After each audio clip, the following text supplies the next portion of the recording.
The podcast that floats down here. Hello, and welcome back to the podcast that floats down here. I am your host this chapter, Luke, and I am joined by our Stephen King expert, Melissa. Hello. And our Stephen King fanboy, Benji. Howdy. We are here doing Chapter 4, June of 1958. Ben Hanscom Takes a Fall.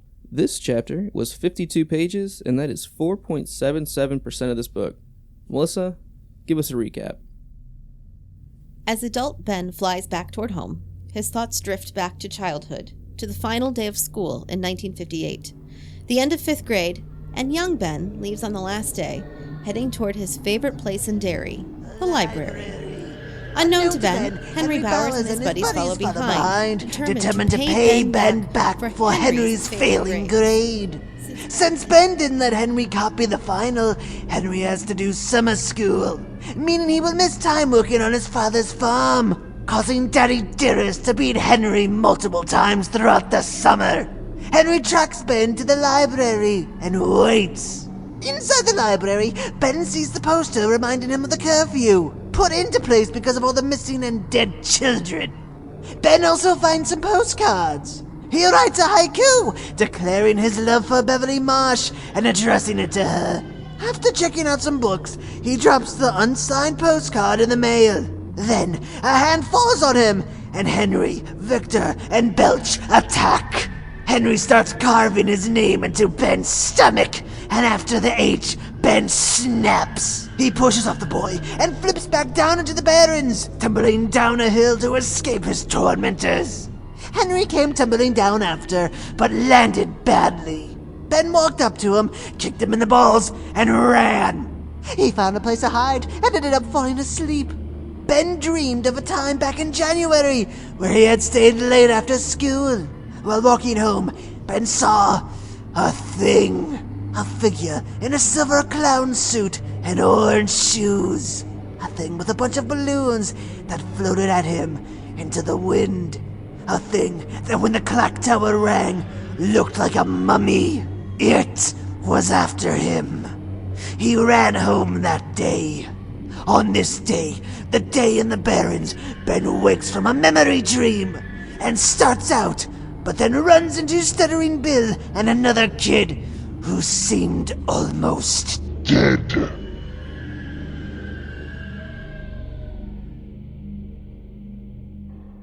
Melissa, let's get into some of your feelings about this chapter. I don't have a lot, but I'm going to start with old Ben on the airplane and how dead he looks. Like, his eyes look dead, and the stewardesses are concerned about him. And I find it really interesting because he's kind of the only character so far we haven't gotten that. It's a third-person narrator, but it's not the omniscient narrator. It's like the narrator on your shoulder, sort of reading your thoughts as you go. We got that for Tozier. Right. Richie. Yep. Mm-hmm. We got it for Eddie. We got it for Bill. We got it for Beverly because it flipped over to her. Yeah. Stan we didn't get, but that makes sense. He died. We got it for Mike because he wrote it. But everything we know about adult Ben is told from the point of view of an outside character. Adult Ben. It was Ricky Lee's perspective on Ben, and now it's the stewardess's perspective on Ben.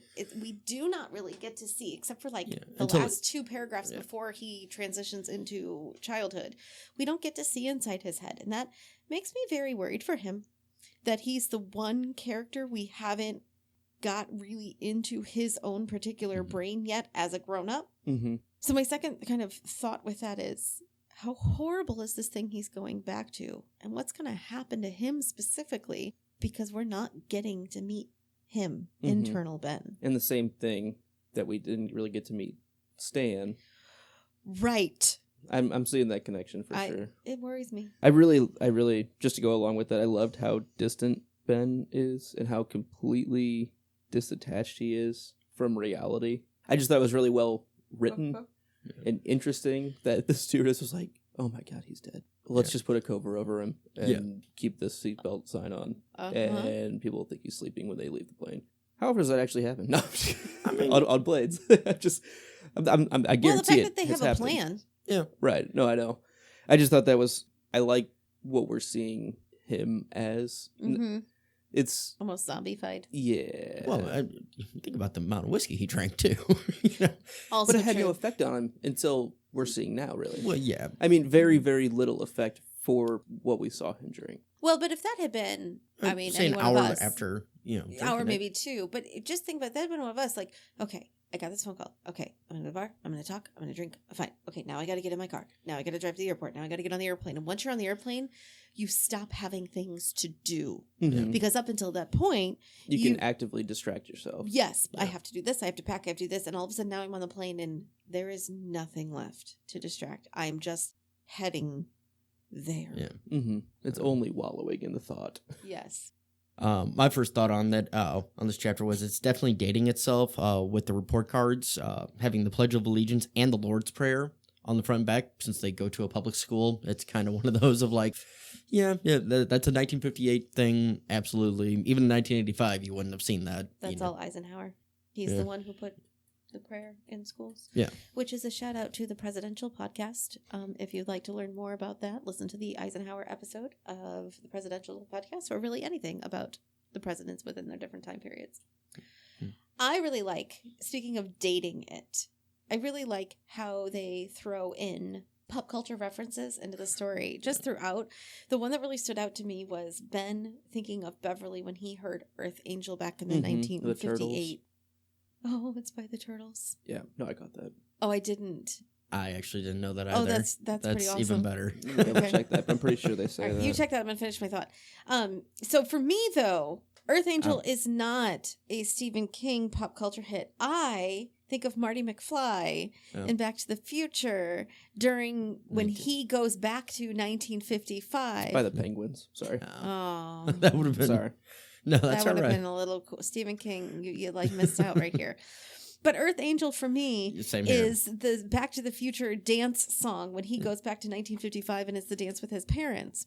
So I looked it up and I said, I wonder if, because this book came out in 1985 If it came out after that. and Back to the Future came out in 1985. It's a good reference for him to have thrown in that people Yeah. are very But- aware of. Yes. So I looked it up. The movie was released first. In July, because I know the movie was like July. So, I didn't look up. I just knew the movie came out first, but only by a few months. Okay. So I assume that the chapter was written much, much earlier. Yeah, Because, likely.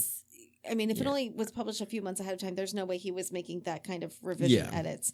So it's very interesting to me that two completely different, like, media type things use the song Earth Angel Mhm. to date the Yeah. 1950s. Yeah. So it must be like the theme song.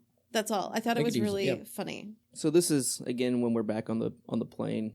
I like Ben's nonchalant reference to using silver to kill monsters like Yeah. werewolves, because he regrets almost not keeping one of the pure silver coins that he had, Hmm. not one of those copper sandwich bullshits you can get now. Because there was a mention of that when he first gave the coins away, that it was the silver that makes the difference. I thought it was interesting that he brought that back up, and he's just doesn't feel prepared.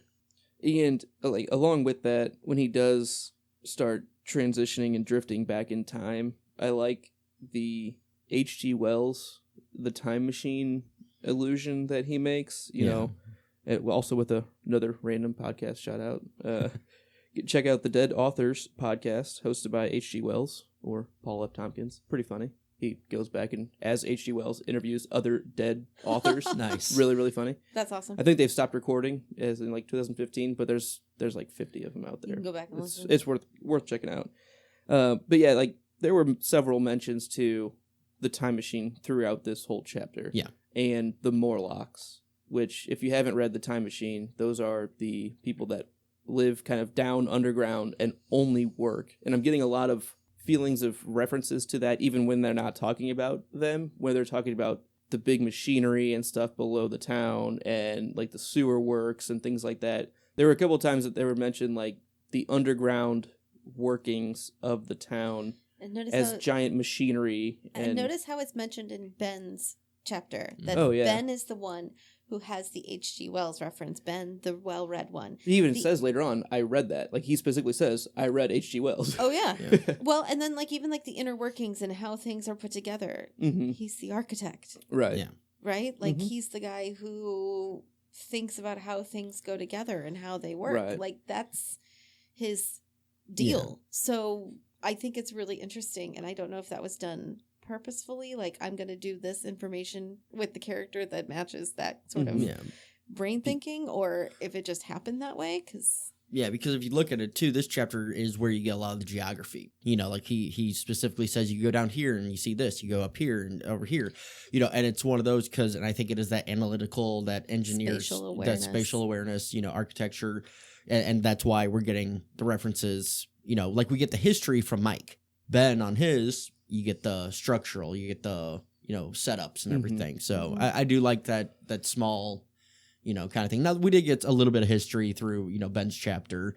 You know, he talks about the 5 murders that have happened in town and everything. And but it's just telling, going back to last chapter when Mike said 1958, you know, 50 or 120 plus children have gone missing in 1957, 1958 alone. But Ben only reports of 5 confirmed deaths by June of 58, which, you know, recently, which has caused the curfew and everything like that. So it's kind of like, how do we not notice these 120 other, you know, children having gone missing? Yeah, no, that's definitely interesting. I actually didn't put that together, that 1958 was where the 120 kids were missing. Like, I just hadn't thought about it. Because it was 170. Because it was like when he was listing out so many different things that Yeah. I just didn't actually relate what year that happened at. Yeah, because it was like 170 something in the 1930s, in 1930, had gone missing, but that was the Great Depression one. Right. See, that's the one that I was remembering. Yeah, and keep in mind, like, a lot of the people who are going missing, a lot of the time they're attributing it to teenage runaways. On a lighter note, I was going to say my internal fat kid's mouth started watering when at Ben's candy order. You know, 5 red licorice whips and 5 black, 10 ruby barrels, yum, 2 for a penny, and nickel strip for buttons, 5 to a row, 5 rows on a nickel strip, and you ate them right off the paper plate, or right off the paper.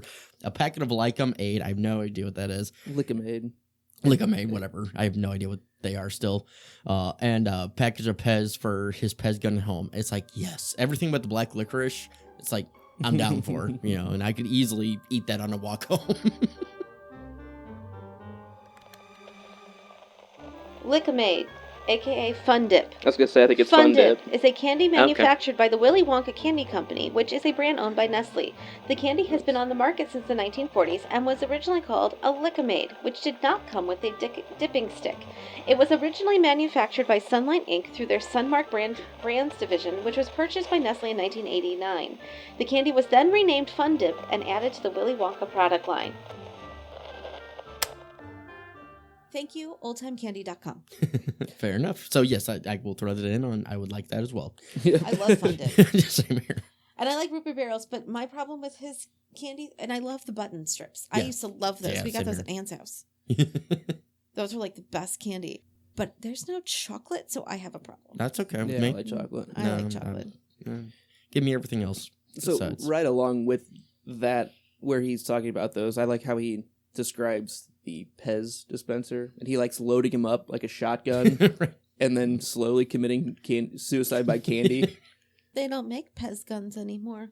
They make Pez dispensers. Well, Right. I think that's what he Pez was. guns. I don't know if there actually was a gun. I think I read it as just a regular. he did say Pez dispenser. gun, but Pez guns. Back in the day, here we go. This is Old time. PezCandyDispenser.com. Okay. PezCandyDispenser.com. The definitive.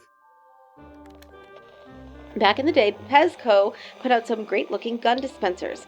Problem was, they presented a choking hazard. So, when they came out with their first in the 1950s, they discontinued them. Then they came out with another in the 1970s. That, too, presented a choking hazard. Goodbye, 1970s gun. Then they came out with another in the 1980s. That got discontinued because, it was a choking hazard. And then it has visuals. The first one was like this blue space gun Okay. visual. Okay. Kind of looks just like a regular squirt gun. It really does look like a water gun. But I just really liked how it took Ben's joy at all of the candies and things, Yeah. and how excited he was, and put a real king, like, dark twist onto it. Right. Like, it was just, I was like, yep, that's fitting. That makes sense. Let's make it a death thing. Yeah, Like, I know. I was like, that one didn't feel like, I was like, yep, that's perfect for this book. I'm Yep. getting that. Yep. Well, and even like the subconscious, Beverly and Marcia's not going to love you if you keep eating all the things. But how Beverly is the dream and the candy is the reality, and candy is here for me. Right. So I'll just put that thought in the back of my head. Yep. I'm not going to think about that. Yep. Exactly. I'll do which he does often. So I really like the way Ben's crush on Bev is described. Like, it's pretty realistic, and we really get a good glimpse into some of the evidence of abuse that she's had growing up. Yeah, because she had the bruise on her. And there was the cut on the back of the leg. Yeah. The fact that she's wearing long sleeves and... Yeah, Oh, I mean, yeah. I didn't even pick that up, but that makes a lot of sense. Like, they definitely talked about, like, it was more like secondhand clothes. That's what it was like, I pulled that more as the long pulling... sleeves are a thing. Yeah, no, absolutely. Especially in June. Mm-hmm. Yeah, well, so is he. Ben is too, but Yeah. for a different reason.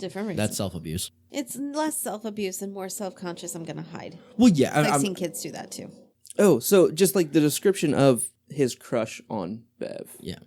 I can definitely relate to that. Oh, yeah. I mean, I was a kid that crushed hard on girls from first and second grade on. I mean, I get that. And it's just like, well, it doesn't matter. Let's just not think about it. But it's still there, regardless. Which is funny to me because I never assumed boys did that. Oh God, yeah. yeah. We do probably way more than girls. Well, I mean, Both sides will say that. Yeah, fair enough. I don't know about girls, so I don't. But like on mine, because I have a note with that, the uncomfortable feeling of being an outlier in class, where you're not the cool kid, you're not the upfront.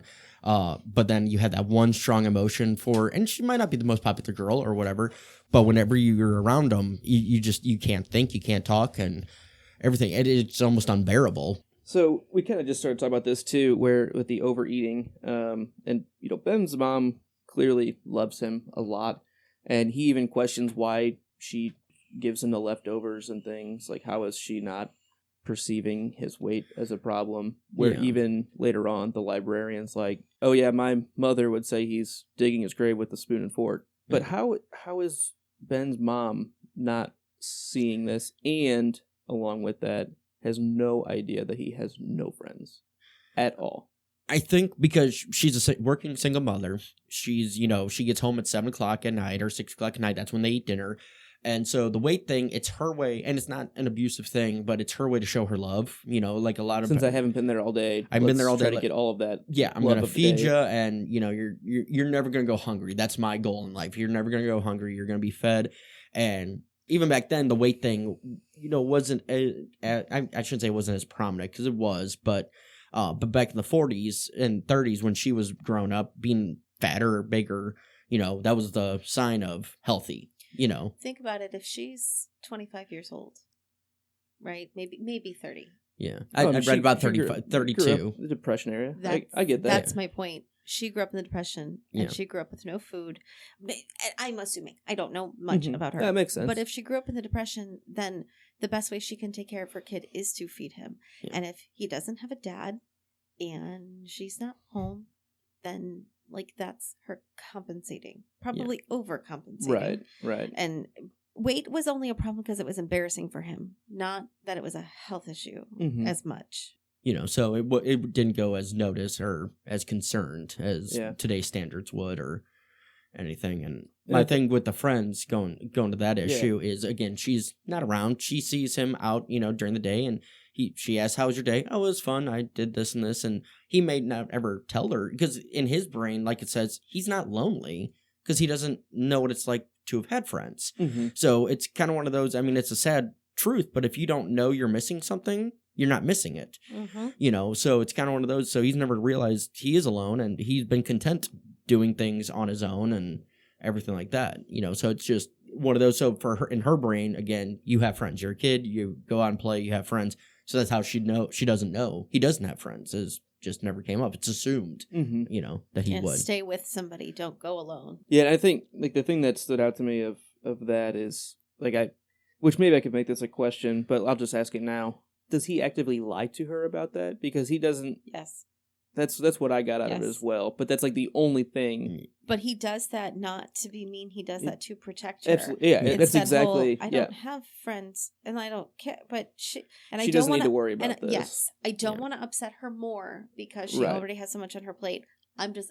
It'll be fine. I'll hold this one. Yeah, what mom doesn't know exactly won't hurt her. So now the library's reading club, that he's big into. You get the state map and everything. I think that'd be kind of cool, something along those lines. But it reminded me of the Pizza Hut reading challenge, and I know they still do it today, and that's kind of a cool thing. But I have to say thank you for Goosebumps, because those damn books are the only thing that got me the free pan pizza, because I read every single one of them and it counted.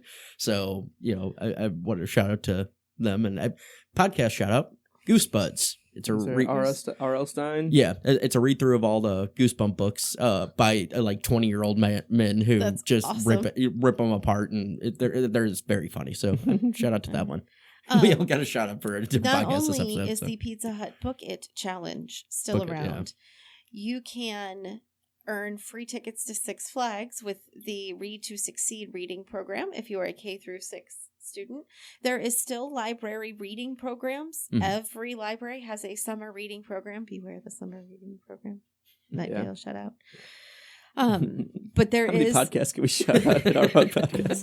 this is the goal. I got a list of a couple hundred we could go through. Right. So most public libraries have a very safe and user-friendly summer reading program that you can earn things. My kids usually earn free books doing it. Again, most communities. Safe. Safe. That's funny. And then there's also like the St. Louis Blues have had different reading programs, different water parks sometimes. So like teachers can find those a lot, and I strongly recommend you doing that, because anything to suck kids into reading. I'm a big fan. Although I don't teach reading anymore, so I don't care.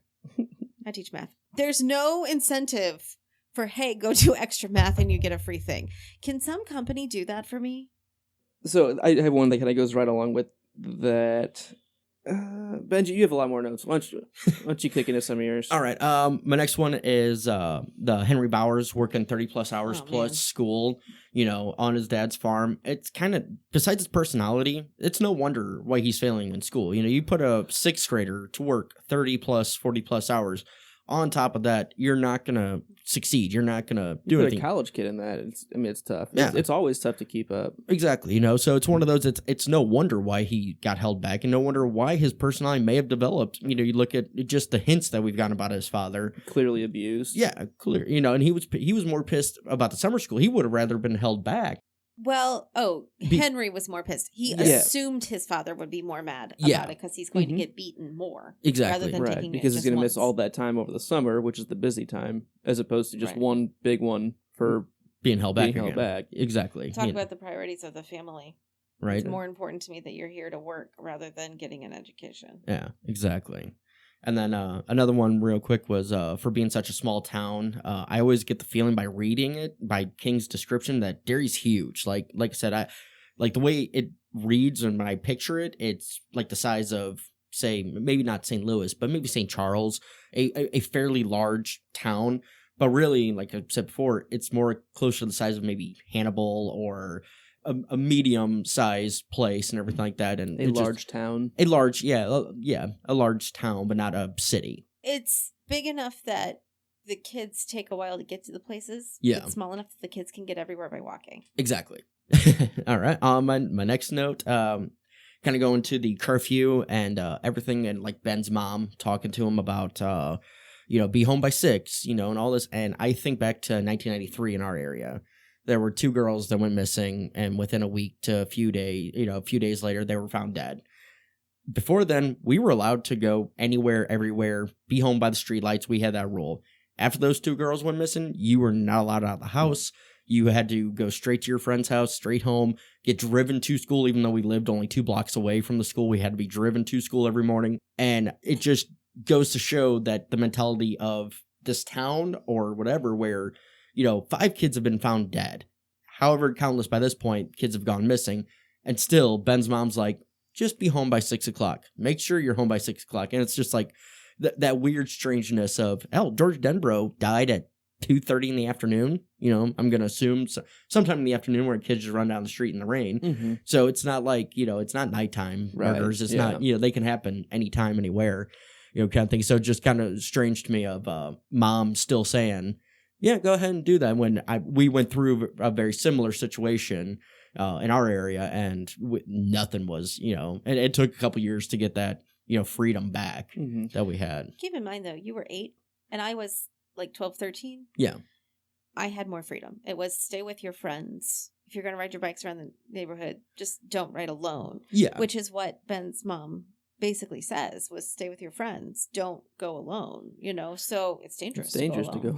Yeah. No, and that's true. So That's a fair keep in point. mind, like, your age on that. I mean, it was definitely, like, there was a crackdown on it. Like, when I was 8, I wasn't allowed to go up to the friend's house at the top of the street. Okay. So yeah, and I was allowed to go 2 blocks over. Yeah. Maybe it could definitely be Your like parents were less strict than mine. well, and at the same All of time, you it's have an much age less difference. Like it sounds like what you had when you were 8 was similar to what you were saying when you were 8, and maybe it was just more pronounced to you when you were 8, and you saw your older siblings, which Melissa didn't have older siblings to have a relative comparison to that you Well, and thought keep it was in mind, tighter when I was- lockdown than it might have been. Well, That's when what I was 8, I couldn't go a block. And Mhm. he could, because Mom knew after watching me and Matthew Sure. that he Yeah. could. Like, it's a learning curve on the parent part too. But yeah, Exactly. when those abductions had happened in the area, there was a crackdown. But that didn't mean that I couldn't do anything like you, because you were younger and, Yeah. but for me, who was older and slightly more responsible, a lot more responsible, actually.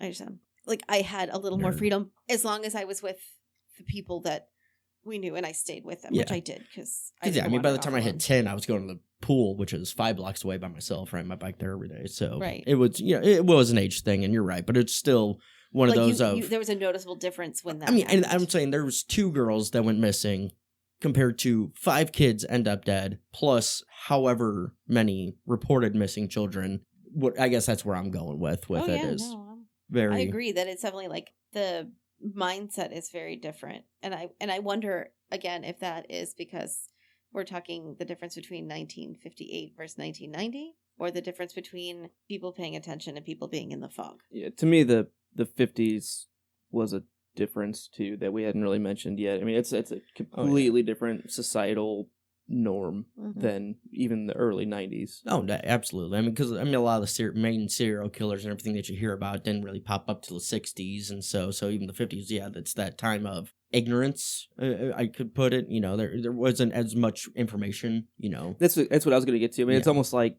well, the 60s, you start having color television almost in every house. That's what we're getting at. And that means the information is flowing a lot more than just radio, and mainstream media is becoming more prevalent. So kind of along with what we're talking about with these cycles that we're seeing, that shit happens throughout all history. Yeah. It's just more prevalent now because we're more aware of it. Exactly.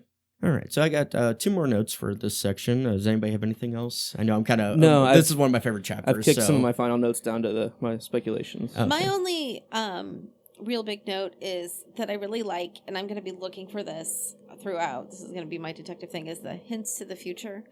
Just different things that pop up. We already talked about how the glass corridor between the adult library and the children's library is basically the tower he builds as an adult. Mhm. But there was also a thing in there about Ben's Lincoln Log creations, Mhm. about how his mom pointed out that he makes Lincoln Log buildings better than the directions it do. He makes Lincoln Log Better buildings than regular buildings. better than regular yeah. buildings. And that's my point. Like, I find that very interesting that we see those hints of their skill sets early Yeah. on. And so I'm going to be looking and seeing if we see more of those as we start to meet some of the other losers as children. And now my last note for the chapter was adrenaline is a hell of a drug. Ben getting cut, across the stomach, falling down the slope, pretty much twisting or spraining his ankle, cutting his ribs up, hitting his head, and he's still able to get up and kick Henry right in the balls because that anger and that adrenaline just pumping, and there was just nothing more satisfying than that, right? Right? It's like, oh yes, okay. 'Cause when you give that comeuppance, it's just awesome.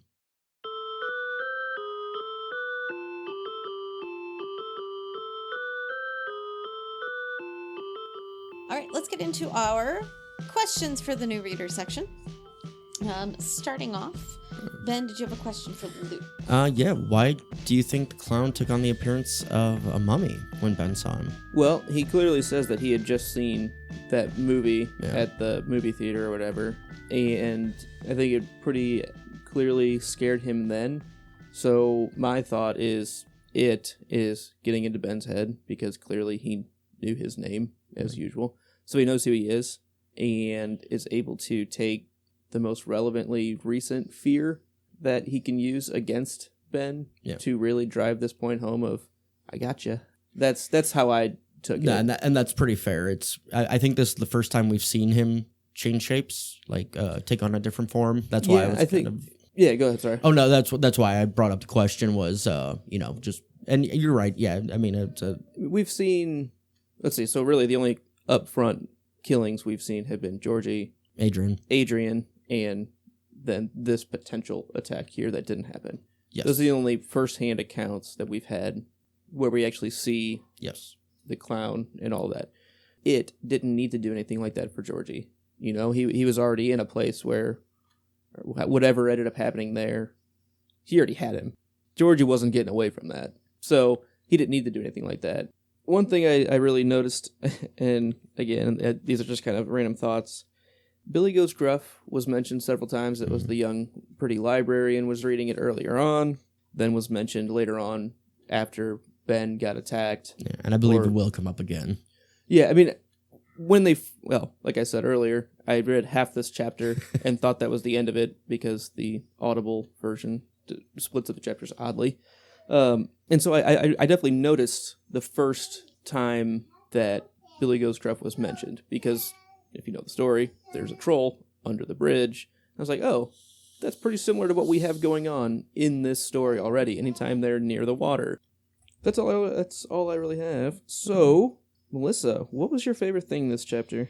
My favorite thing were the time jumps between 1985 and 1958. How we started in 85, we flashed back to 58, and then did a jump again to the BBC Tower in 85. Like, I like the timey-wimey stuff going on, that we can see how old Ben is still young Ben and how young Ben became old Ben, and it's nice to see that. Old Ben Kenobi. It's right. How it's actually one person and not played by two.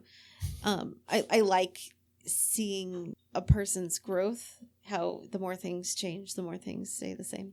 That was nice. My favorite thing this chapter was the insight we had on Ben's feelings towards Bev. Like I said, pretty relatable on his reaction to that and feeling like he doesn't have a chance with her, so he just continually pushes that out of his mind, and I can see where his character is coming from on that. That was pretty well written. Benj, what was your favorite thing this chapter? Mine was absolutely Ben standing up to Henry after getting the crap kicked out of him and just nailing him in the balls. Like I said before, the feeling you get when you finally give someone their comeuppance, and just as a picked on kid, when you get that, it's just so beautiful and one of the best feelings in the world. And you realize, shit, he's getting up and I gotta go. So it just keeps going. But that was my favorite scene of that this chapter.